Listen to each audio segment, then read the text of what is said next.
গদর 2 সফল হওয়ার পর থেকে সানি দেওয়ালকে নিয়ে মেকার্সরা এখন সিকুয়েল বানানোর দিকে ঝুঁকেছে, কারণ তারা এটা বুঝতে পারছে যে সানি দেওয়ালকে নিয়ে তার পুরনো সিনেমাগুলো সিকুয়েল তৈরি করে সেটা কিন্তু বেশ হিট হবে। কিছুদিন আগেই আমি একটা ভিডিও বানিয়ে জানিয়েছিলাম যে বর্ডার 2 আসতে চলেছে। আজকে কিন্তু সেই ব্যাপারে অফিসিয়াল কনফার্মেশন এসেছে সানি দেওয়ালের তরফ থেকে। সানি দেওয়াল একটি পোস্টের মাধ্যমে জানিয়েছে एक फौजी 27 साल पुराने वादे को पूरा करने के लिए फिर से आ रहा है। তো এই পোস্টের মাধ্যমে তিনি জানিয়ে দিয়েছেন যে বর্ডার 2 আসতে চলেছে। 27 বছর, কারণ 1997 এ বর্ডার সিনেমা রিলিজ করেছিল, যেটা ডাইরেক্ট করেছিল জেপি দত্তা।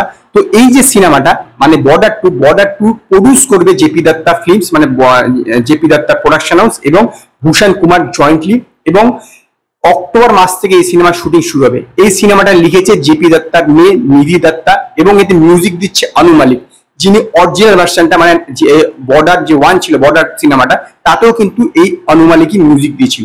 এবং এই সিনেমাটা ডাইরেক্ট করবে অনুরাগ সিনহা, যিনি কেসরি সিনেমাটা ডাইরেক্ট করেছিলেন। তো এই যে সিনেমাটা, এই সিনেমাটা কিন্তু একটি যুদ্ধের উপর হতে চলে, যেটা 1971 ইন্ডিয়া এবং পাকিস্তানের মধ্যে যে যুদ্ধ হয়েছিল, সেই যুদ্ধের হয়েছিল প্রথম যে যুদ্ধটা শুরু হয় বলতে পারেন, সেটা হচ্ছে রাজস্থানের লংওয়ালা বলে একটা জায়গা আছে যেটা বর্ডার এরিয়া। সেই বর্ডার এরিয়াতে একটি যুদ্ধ হয়েছিল 4 দিনে, তার উপর ভিত্তি করে কিন্তু এই সিনেমাটা তৈরি হচ্ছে। যুদ্ধটা হয়েছিল 4 ডিসেম্বর থেকে 7 ডিসেম্বর এইটুকুনি সময়ের মধ্যে।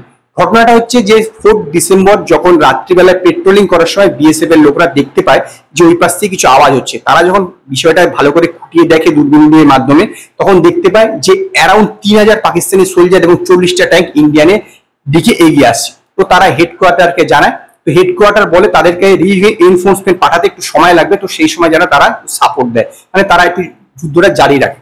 তো সেইখানে 120 জন ইন্ডিয়ান সৈনিক এবং 7টা ইন্ডিয়ান ফাইটার প্লেন এই যুদ্ধটা লড়েছিল 4 দিন ধরে, ইন্ডিয়া এবং জিতেও ছিল। সেই যুদ্ধের উপরে হচ্ছে এই সিনেমাটা হতে চলেছে।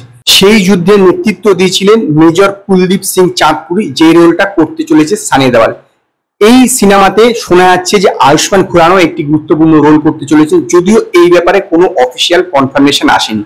এই সিনেমাটা রিলিজ করতে পারে 2026 সালে 26শে জানুয়ারি, কারণ নেক্সট ইয়ার মানে 2025 সালে 26শে জানুয়ারি সানি দেওয়ালের আরেকটি সিনেমা 1947 লাহোর, যেটা ডাইরেক্ট করছে রাজকুমার সন্তোষী এবং প্রডিউস করছে আমির খান, এবং সানি দেওয়ালের বিপরীতে আছে প্রীতি জিন্টা, সেই সিনেমাটা রিলিজ করবে। তো 1 বছরের মধ্যে আরো একটি পেট্রিয়টিক সিনেমা রিলিজ করা ঠিক হবে না, সেই কারণে এই সিনেমাটাকে 2026 সালে 26শে জানুয়ারি রিলিজ করবে, কারণ সেই সময় পেট্রিয়টিক ভাবনা থাকে। তো এইটা পেট্রিয়টিক মুভি, তো সেই সময় এটা উপযুক্ত হবে, সেই সময় এটা রিলিজ করবে।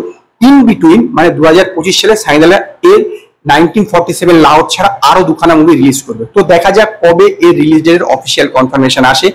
যদি আপনাদের এই ভিডিওটি পছন্দ হয়, ভিডিওটিকে লাইক করুন, কমেন্ট করুন, শেয়ার করুন, আর নতুন নতুন আপডেটের জন্য আমার চ্যানেলকে সাবস্ক্রাইব করুন।